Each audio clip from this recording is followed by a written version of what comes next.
we started OTI, there was never an idea really to create a big organization. We really acted on the will and the interest of the students, wanted to do this trip, wanted to learn more. We tried to get as diverse a group as possible. I'm Jewish Israeli. I am Palestinian American. I feel like my role as just someone living on this earth as a global citizen, we should try and solve as much conflict as possible.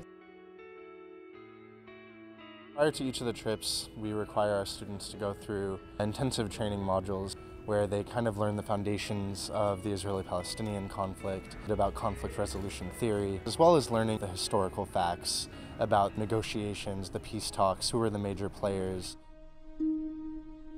I think it's a really amazing opportunity to go and challenge your beliefs and really put what you know in the classroom and what you learn to test, and I think it's so different than really seeing with your own eyes. First we go to Washington, D.C. and New York, going to the State Department, going to the White House, understanding what is the U.S.'s role in the Israeli-Palestinian conflict.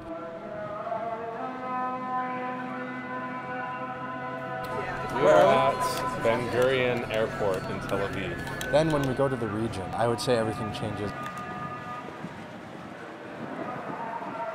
You see so many different types of people co-thriving. There's so many different cultures and religions and beauty.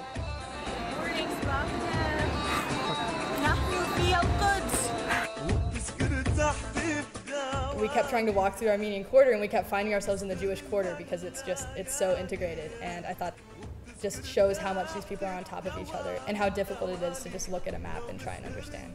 They're forced to see that everything that they studied has a reality associated with it. I've been challenged. I've been challenged the whole time. Every conversation, every speaker that we've had. You're in the streets, when you're meeting the personalities, when you see the people who are involved in the conflict, what it means to them, it just becomes that much more personal to you.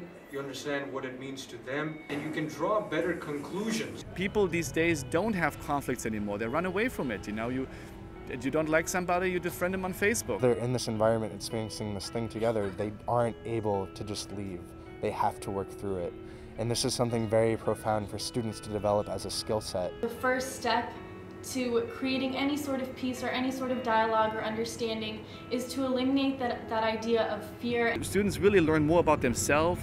They open up in different ways. They are able to question themselves. They are able to help each other, to inform each other, and come out as stronger people. We're investing in the long-term development of these students to take a more active role in the global world and to take a more productive role in the global world. We have about nearly 300 alumni that do incredible work already, but we want to really continue to serve them and prepare people in the postgraduate work. You need to have the spectrum of opinion, because this conflict is so nuanced and complicated, and our goal is to understand all of them.